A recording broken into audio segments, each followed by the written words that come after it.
Tonight, claims the construction union raised concerns over the safety of the Port Augusta Bungala site 2 weeks before a fatal workplace accident. And the Commonwealth Games Queen's Baton Relay passes through our region. This is Southern Cross News with Fraser Goldsworthy. Good evening. It's been revealed the Bungala Solar Farm construction company had been warned of safety issues just 2 weeks before a workplace accident. A 49-year-old West Australian man was killed after being crushed by machinery on the site on Saturday. An accident that's left officials lost for words. And it was a tragic accident, and it could have been avoided. Emergency services were called to the Bungala Solar Farm site near Port Augusta just before 3:30 p.m. on Saturday. It's understood the man was Mark Fitzgerald, a 49-year-old father from Rockingham in WA who was a subcontractor working as a piler on site. It happened on a Saturday afternoon, and we see it as it could have been an avoidable accident. He was driving piles into the ground, and as far as we know, it's sketchy because Safe Work is still investigating. Today, the solar farm's construction company Catcon barred officials from the CFMEU from entering the site. They've not actually told us how the accident happened, and I wouldn't say they're being the most cooperative right at the moment.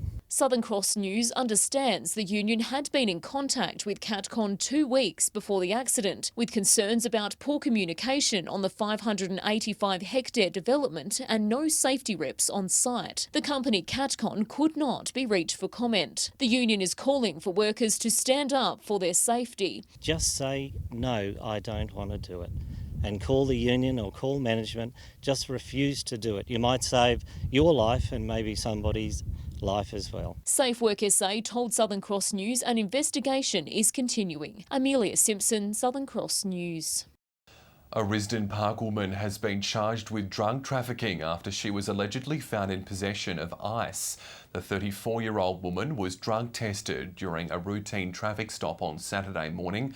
Officers say she then returned a positive reading to methamphetamine.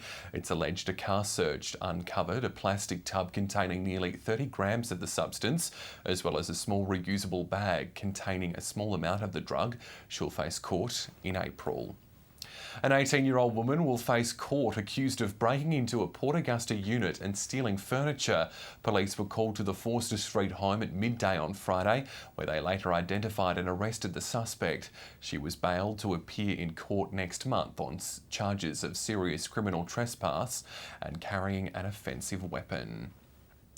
A Whyalla Stewart woman has been arrested for drink driving after allegedly being caught 4 times over the legal limit. Just after 1 a.m. on Saturday, police stopped a woman on Berry Street for a random drug test where she registered a reading of .210. The 22-year-old has lost her licence for a year and her car for 28 days. She'll face court at a later date. The resources sector has welcomed a Labor Party funding pledge for a deep-sea port in the Spencer Gulf. The announcement was made as the state election campaign officially begun across South Australia. And they're off. The campaign period began over the weekend with corflutes popping up as the battle commences. Labor has gone big in our region early on, announcing it'll fund a multi-use deep-sea port in the Gulf.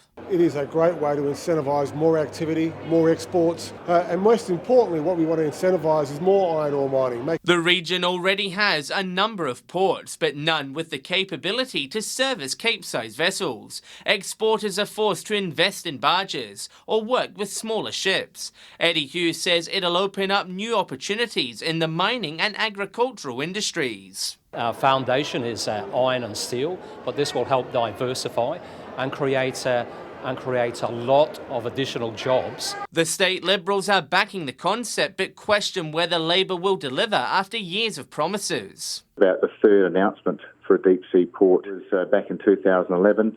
Media was reporting that the government was going to fast-track. The resources and energy industry is thrilled with the support. A really fantastic outcome, not only for our sector but for other sectors as well, such as agriculture. She says trends are moving towards the use of bigger vessels and the state needs infrastructure capable of supporting them. to capitalise on the value of this infrastructure, that we do have the port located where the customers are. John Hunt, Southern Cross News. The Commonwealth Games Queen's Baton Relay has made its way through our region on its journey to the Gold Coast. Local legends joined an Olympic gold medalist as participants in the momentous parade through Port Lincoln. Arriving in true Coffin Bay style on board an oyster boat, the Queen's Baton Relay landed on the Eyre Peninsula, greeted with a warm welcome. The Baton is on a one-way trip across Australia, heading to the Commonwealth Games, touching those having a hand in its journey. Yeah, it means a lot. The Baton soon ran its way to Lincoln, kids joining in on the celebration. It then moved past the town's iconic fishing fleet and adventure boat operators, hundreds of people turning out to catch a glimpse and a quick snap during one of its 10 handovers. Along the way, school children lined the streets, some getting a lucky touch, while others ran to keep up. Each relay member given 200 metres to carry the baton, some a little anxious as their moment came. A bit nervous about dropping it, did not want to drop it. As it approached the city, cars lined the street in every direction, some hanging out of offices and windows for the unique occasion. As the baton approached the foreshore, it was Olympic gold medal winner Dean Lucan who had the last dash, raising the baton up in front of his hometown, then making his way through a sea of people, the honour taking him back to his gold medal finishes. I was thinking, geez, this almost feels like 1982 or 1984 actually. The special day shared amongst EP locals, a once-in-a-lifetime experience. They were so happy, we were so happy, everything about it is just bringing the community together. Nearly 3,800 people will carry this baton as it makes its way to the Gold Coast. Inside is a special message written by the Queen, which we read by Prince Charles to officially start the Games in April. We can show our part of the world to the rest of Australia and indeed the world. Fantastic opportunity and great to see everybody enjoying it. Jason Kemp, Southern Cross News. After the break, a group of new nurses and a midwife embark on their careers in the far west of New South Wales. Details next. A swimming pontoon is said to be installed in Port Broughton over the coming months. The District Council of Barunga West has approved the 3x2 metre structure, which will be anchored at swimming distance from the jetty. If the word gets out, hopefully it'll invite more people to come to Port Broughton. The pontoon will be ready to go by next school holidays. New data has shown the Spencer Gulf is one of the worst hotspots for car theft and break-ins in SA. It's left the RAA stumped, which says there's nothing to explain why our region has such a high rate.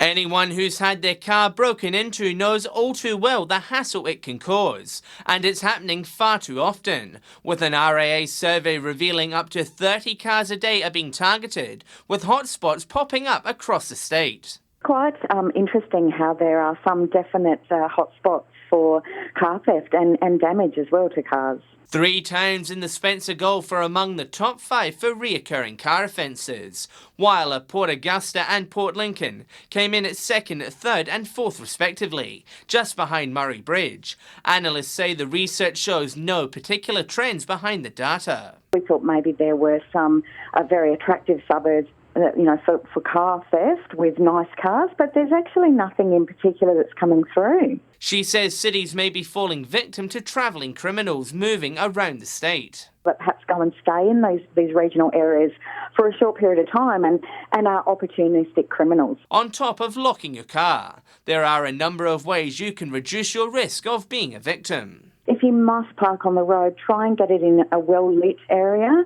And if you can, put some sensor lights in your driveway, as they are an excellent deterrent. John Hunt, Southern Cross News. 20 new nurses and 1 midwife have begun their healthcare journeys in Broken Hill. The group will be hard at work going through orientation this week before they take to their rounds across the far west.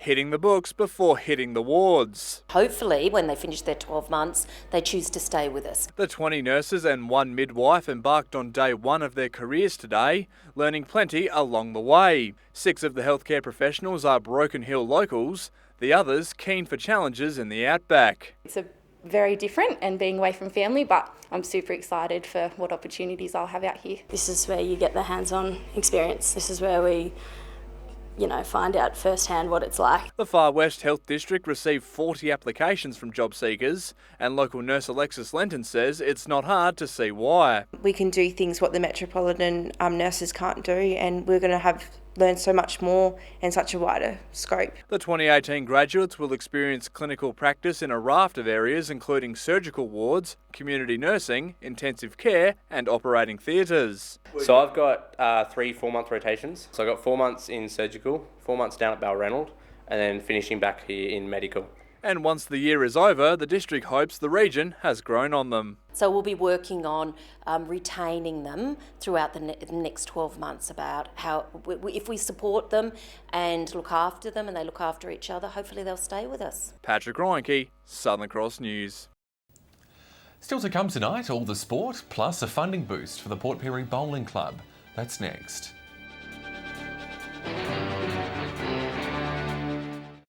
Port Pirie's local bowling club has received a state government boost. The clubhouse is expected to get a massive makeover as a result of some much-needed funds. With this boost, it seems Port Pirie could soon develop a reputation as one of the best regional sporting hubs in the state. The local bowling club's in for another upgrade, with the Department of Sport and Recreation granting funds to renovate the facility.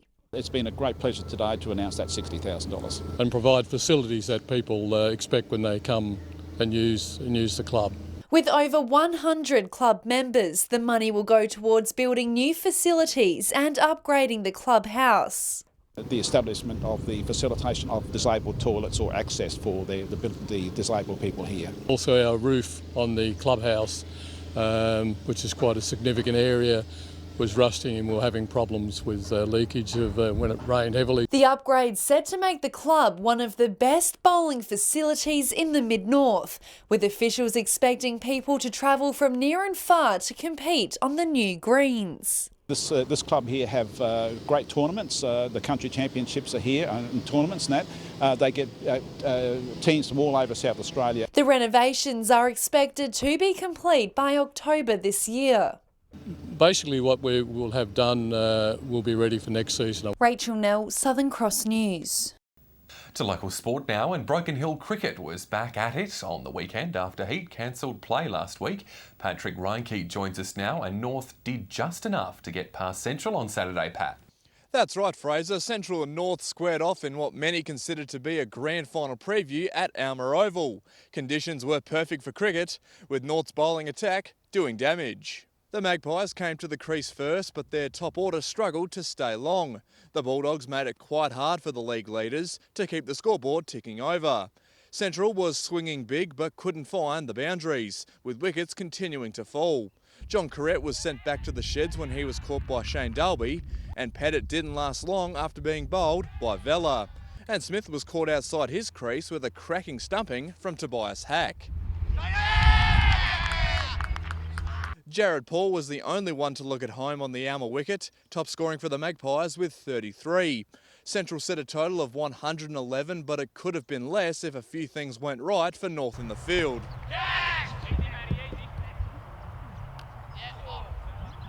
North dropped 8 wickets en route to a hard-fought win. They're now 6 points off top spot with a game to go. And in the other match on the weekend, West were far too strong for South, winning by 44 runs. Around the Spencer Gulf now and in Port Lincoln, Todd River were excellent in its chase against Lincoln South, and Charlton's score of 200 was too much for Waybacks. In Port Pirie, topside Proprietary thumped Southport, and Solly North fell short against Wandera.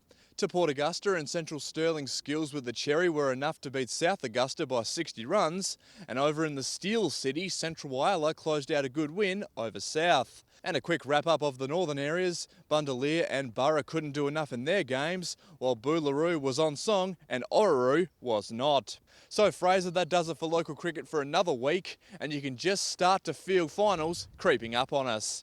For now though, I'll be back tomorrow night to wrap up all the other sports from around the regions. Good on you, Pat. Thank you. Patrick Reinke in Broken Hill there. Well, stay with us. After the break, we'll have all the local weather details with Abby Donaldson. And Abby, it's looking like a very hot day tomorrow. Yes, Fraser, it's going to be a scorcher, especially around the mid and far north districts. I'll tell you how hot it's going to get next. Welcome back. It was warm and sunny around most centres today. It hit 33 in Port Augusta and Port Pirie. It was pleasant in the west, fine, and 25 the top for Port Lincoln. To the satellite now, and clouds stretching from northwest South Australia to the southeast within a deepening trough is causing heavy showers, but mainly in the southeast, while there's storms developing in the northwest. But it's dry over the southwest coast with a weak high pressure ridge. And if you're looking to escape the heat on the waters tomorrow, we'll see southwesterly winds shifting southeasterly up to 20 knots, seas at 2 metres, and sunrise is just before 7 a.m. To tomorrow now, and the heat wave certainly packs a punch, with the mercury nudging 40 degrees in Port Augusta, 39 the top there, and that's the same for Corn, but conditions are looking more bearable in the west, just 25 the top for Whyalla, but it's warming up in Port Lincoln, 30 the top tomorrow. The mercury will rise into the mid to high 30s everywhere else, so a hot one indeed, and we're in for a warm night tonight around all centres, with lows hovering around the high teens to low 20s. Looking ahead to the rest of the week, we'll see cloud cover return and some showers creep in on Wednesday and Thursday for Port Lincoln, as temps remain around the 30-degree mark. It's warming up to 33 degrees in Cleve on Thursday, and the sunshine returns for Friday, while it's a hot one in Woodna as those mid-30 temps continue for most of the week. And it's a similar story further up the Gulf. Temps saw 10 degrees on Wednesday in Whyalla, a hot 35 the top, and those temps are going to hang around to end the week as well. Port Augusta, you are in for a scorching few days, a sweltering 39 the top tomorrow, before temps remain at 37 degrees for the rest of the week, and it's going to be a warm one in Kadina too, 34 looking like the magic number this week. And continuing with the theme, it's hot, hot, hot in Port Pirie and Broken Hill tomorrow. 37 the top tomorrow before temps drop ever so slightly to end the week, but it won't bring any relief from the heat. And it's going to be warm in Clare tomorrow as well, 35 the top, before temps hover around 33 degrees for the rest of the week. So Fraser, the Spencer Gulf set to swelter this week. Thank you, Abby. Taking a look at tonight's top stories now, it's been revealed the Bungala Solar Farm Construction Company had been warned of safety issues just 2 weeks before a workplace accident. A 49-year-old West Australian man was killed after being crushed by machinery on the site on Saturday. The resources sector has welcomed a Labor Party funding pledge for a deep-sea port in the Spencer Gulf. The announcement was made as the state election campaign officially begins across South Australia. And the Commonwealth Games Queen's Baton Relay has made its way through our region. An Olympian plus local legends were participants in the journey as it made its way through Port Lincoln. And that's all the news for now. Thanks for your company. I'll have some updates later. Until then, we'll leave you with some more pictures from today's Commonwealth Games Queen's Baton Relay through Port Lincoln and Coffin Bay. Enjoy your evening. Good night.